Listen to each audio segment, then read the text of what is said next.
So the attack begins, and I think a lot of people who are accepting the Israeli propaganda, which it draws on truth about Trump's real role here and the Trump administration's real role. I think a lot of people are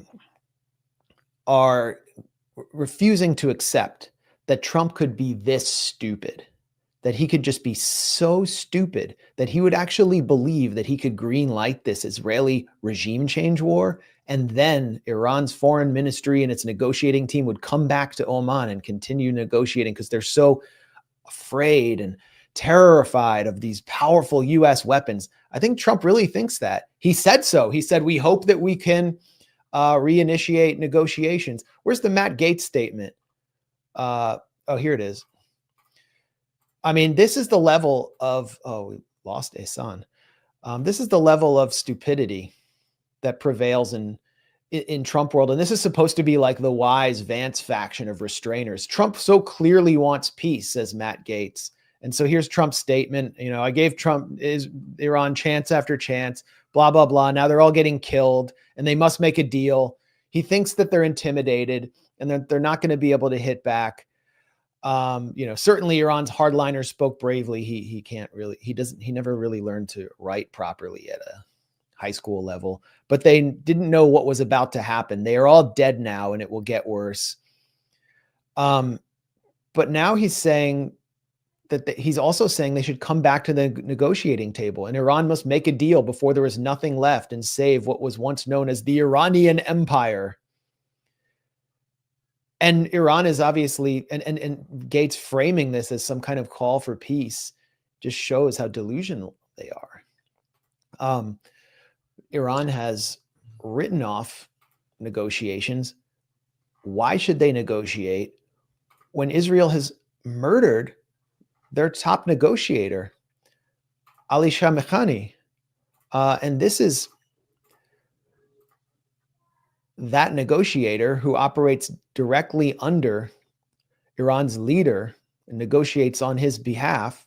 He's one of many negotiators and many advisors to the leader. This is him in an interview with Richard Engel in late May. Yes, we are ready. Shamkhani is one of the few people in Iran authorized to speak about the sensitive negotiations. We can definitely have better relations with the U.S. Shamkhani said that Iran is willing to commit to never having a nuclear weapon, to getting rid of its stockpiles of highly enriched uranium, to only enriching to a level needed for civilian use, and to allow inspectors in to oversee it all, in exchange for lifting all sanctions immediately. He said Iran would accept that deal tonight. So, I mean, that was what all the negotiators, those close to the negotiations I spoke to in Tehran, said as well. On background, Iran will abide by its obligations under the NPT, but they want a civilian nuclear program, and Israel would not accept that. So they killed him. They murdered him deliberately. Israel murdered every Hamas negotiator, every negotiator who was dealing with outside of Qatar. They can't assassinate people in Qatar. Every Hamas negotiator, starting with Salah Arori in his office in Beirut, a political figure whose name was on all negotiation deals post-October 7th. And it culminated with the killing of Hania in Tehran in his hotel while he was at the new president's inauguration after the strangely timed death of Ibrahim Raisi. So they killed a negotiator, and then Trump says, come back to the table. I green lighted that attack on that guy who is agreeing to major compromises, major sacrifices. And this is where Trump still is. So I think that, it's time that we conclude a few things. First of all, this is not an America First war. America First is dead. MAGA was always a branding campaign to just bring angry white people back into the fold of the corporate neocon run Republican Party, using Buchananite language and invoking Pat Buchanan's 1992 culture war speech to just basically dupe angry white men to go back into the duopoly after they got screwed again and again. And now here we are about to fight a war on behalf of Israel, authorized by the king, the cult leader of MAGA. It's dead.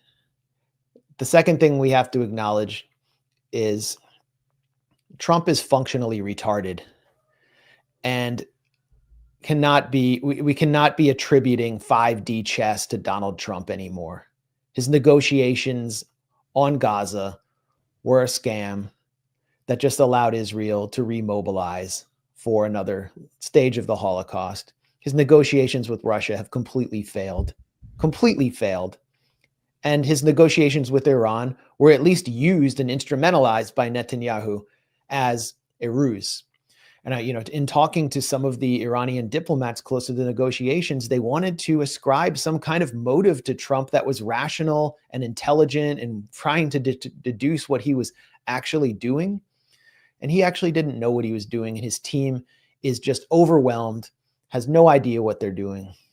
And now Rubio, in his statement, is pleading with Iran not to attack U.S. assets and declaring that the U.S. had nothing to do with this. Well, if the U.S. is sharing intelligence and the U.S. is providing the diplomatic green light and diplomatic cover and weapons, and including the THAAD system and defending Israel, and it has THAAD operators inside Israel, the U.S. is involved. And this is all on Trump's back. So it's time to just wake up to reality here.